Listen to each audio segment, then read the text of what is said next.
Hello and welcome to Lotus, where there is plenty of shiny new kit around. They're investing £100 million at Hethel, the majority of it in this new production facility. A production facility which, as you might be able to hear in the background, is so new they are still building it. Now, new production facility needs to be building a new car. You're thinking the new 2,000 horsepower all-electric Avaya. But no, weird though it sounds, you don't go to this much trouble for just 130 cars. That is being hand assembled in another building over there. It's also, at 2 million quid, hardly a car for the masses. This, however, just might be. This is the new Mira. It's inspired by the Avaya, but it's not electric at all. No plug-in potential, no hybrid horsepower. Just pure petrol. And with prices starting at £60,000, you could have 33 of these for the price of one Avaya. But let's drink this in, shall we? See what you get from Lotus for Cayman money. You don't, unfortunately, get the Avaya's big tunnels through the side, and nor do you get active aero, because this is not a pure track attacker. You do, however, get LED lights, a choice of 6 body colours.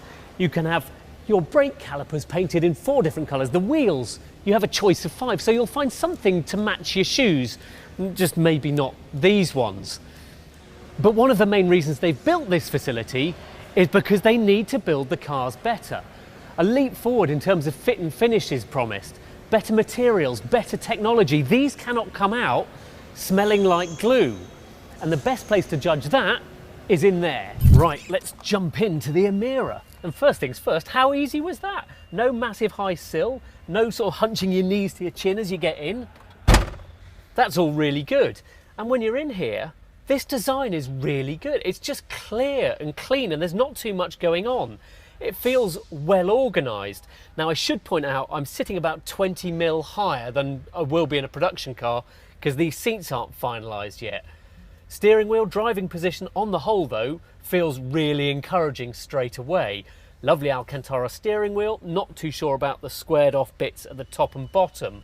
But the quality, the fit and finish feels really good. You've got a sort of Lamborghini style red cover for your start stop button here. It feels nice, the materials, the stitching, it all feels high quality. In terms of gadgets to play with, you've got cruise control and keyless, nothing that's going to set the world alight in that way. You've got a drive mode selector down here, and you've got 2 digital displays. A 12-inch display here, which you control from the steering wheel, and a 10.25-inch touchscreen there. That features Android Auto or Apple CarPlay as standard, while you can also have optionally a 10-speaker KEF system. And I shouldn't think Lotus has ever allowed more speakers into a car before. But more than all of that, you've got quite a lot of storage. There's 2 cup holders here, more storage under there, and a big door pocket. Plus, proper luggage storage back here. You've got 200 litres back here, another 151 in the boot. Big enough, Lotus claims, for a set of golf clubs, if anyone ever uses golf clubs as a measurement these days. Right, that's quite enough about practicality. Let's talk performance. So look, we've come out to the track.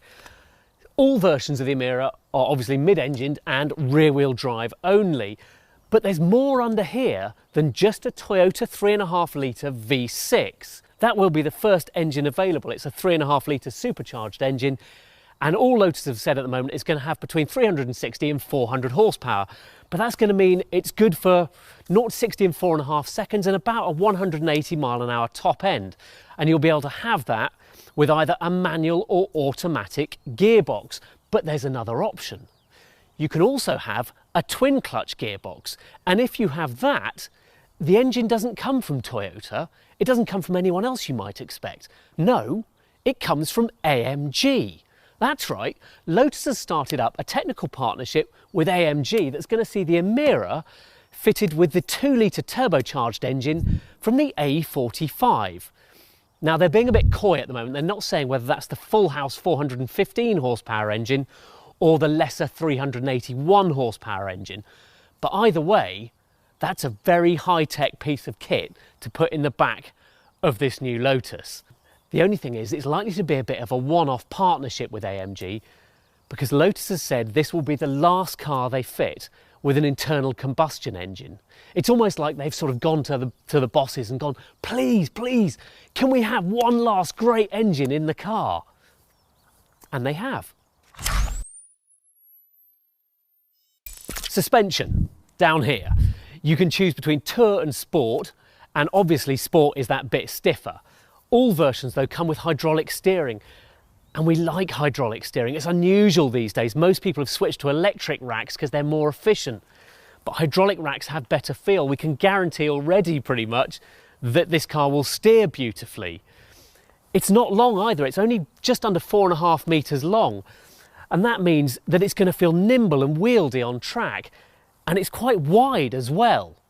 And the width means that will help roll control and all the other stuff we like when we're driving it. But it will also mean that at nearly 2 meters wide, you're going to be at risk on narrow B roads of clattering the cat's eyes and things.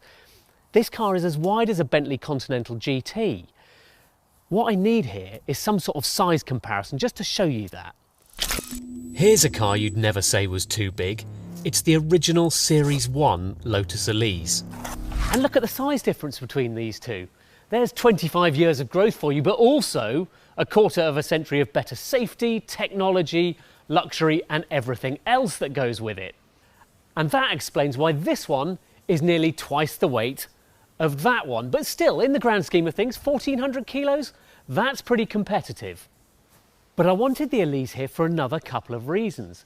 Firstly, to point out that this is the car that pioneered the bonded aluminium structure that has underpinned every Lotus ever since and still underpins the Mira.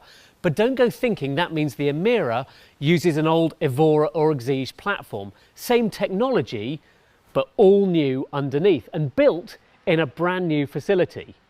Secondly, the Elise has almost single-handedly supported the brand for the last 25 years. If it hadn't come along, I don't know where Lotus would be now, or even if it would still be around. Lotus needs the Mira to reignite the brand in the same way that cars like this did, to remind people of what's gone before as much as what's coming up. Now, the Mira's design is forward-looking, but its technical package unashamedly retro. Lotus themselves describe it as a brand new, old-fashioned sports car. And you know what? That's fine. Tempted? The first cars land next spring, and they land everywhere. It's a global car, giving it the best chance to tackle the Toyota Supra, BMW M2 and Porsche Cayman. Lotus want to sell 5,000 a year. Now that's chicken feed by Porsche's standards, but numbers that will make a real difference here and help to keep that new production line humming.